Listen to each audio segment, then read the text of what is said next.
Hey, it's Nicole, designer and maker at House of Akong. And in this video, I am going to show you how I took this second-hand shirt dress that I found in a charity shop and refashioned it into a whole new garment. For this project, I have transformed my shirt into a boiler suit style jumpsuit. So, are you ready? Let's get started. For this project, you are going to need a shirt, and almost any style of shirt will do. The main thing is that it fits over your hips and has a relatively generous amount of ease at the waist. This particular shirt that I'm working with has a concealed button stand with buttons and buttonholes, and it's made out of a relatively lightweight shirting in cotton. I will be constructing the trouser part of the boiler suit using this cotton shirting. It's only slightly heavier weight than the shirt, and the blue in the check picks up the blue in the shirt. The first thing I'm going to do is measure the width of the shirt at around the point which I think the shirt is going to connect to the trouser. I'm doing that at the front and the back and recording my measurements. Next step is to compare the measurements I took of the shirt width against the waist of the trouser pattern that I'm planning to use. Given that most trouser patterns tend to taper towards the waist, I'm having to make a few adjustments to my trouser pattern in order to get it to fit the shirt. In addition to the adjustments I have made to the width of the trouser, I'm also adding some length to the crotch seam and the side seam to increase the rise. Once I'm happy with all the adjustments, I am going to cut out the front trouser pattern piece. Now I'm going to trace off the back part of the trouser, making any corresponding adjustments to the back trouser piece.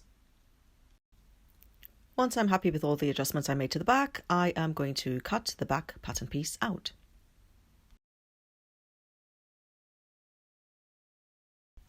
Now I'm ready to cut out my trouser pieces using the adjusted pattern pieces that I just drafted. I'm going to be cutting a pair of pieces for the back and a pair for the front. I'm also cutting 2 pockets for the back and 2 pockets for the front.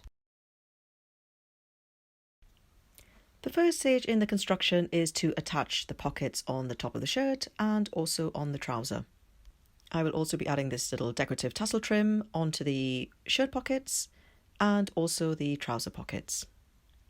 You can see that I have carefully pinned these into place in order to pattern match the checks.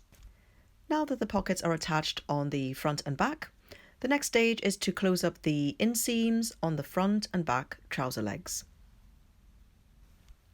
I have done that using a French seam, which is my preferred method of finishing woven fabrics.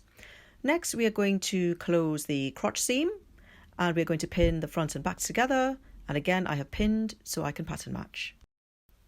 With the crotch seam now closed, we are now going to close the side seams of the trousers, and that will be on both sides. With the trouser part of the boiler suit finished, I am now ready to cut the top. I have drawn a line where I want to connect the 2 pieces using a heat erasable friction pen. Now I'm ready to attach the trouser part to the shirt using the line I have drawn as my stitch guide. Now the shirt is attached to the trouser, and you will notice that I have sewn them with wrong sides together. That is because I'm going to be covering up that raw edge with a trim. You could of course sew them with right sides together and finish off the raw edges on the inside in your preferred usual method. Now all there is left for me to do is to attach the trim. I am roughly measuring how much of it I need by laying it out on top of the piece and trimming away any excess. Then I'm going to sew the trim with right sides together 1 centimeter from the edge to create a circle. With the trim now top stitched into place, the boiler suit is now finished. Although I constructed my trousers from scratch, you can experiment doing this refashion with an existing pair of trousers.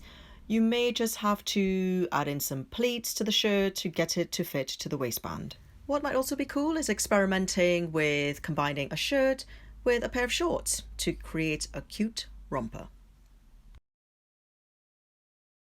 So there you have it, one second-hand shirt dress transformed into a boiler suit style jumpsuit. I hope you found this little project tutorial useful and that it gives you some inspiration about what you might be able to do to transform an old shirt into a brand new garment. Join me next time. Bye bye.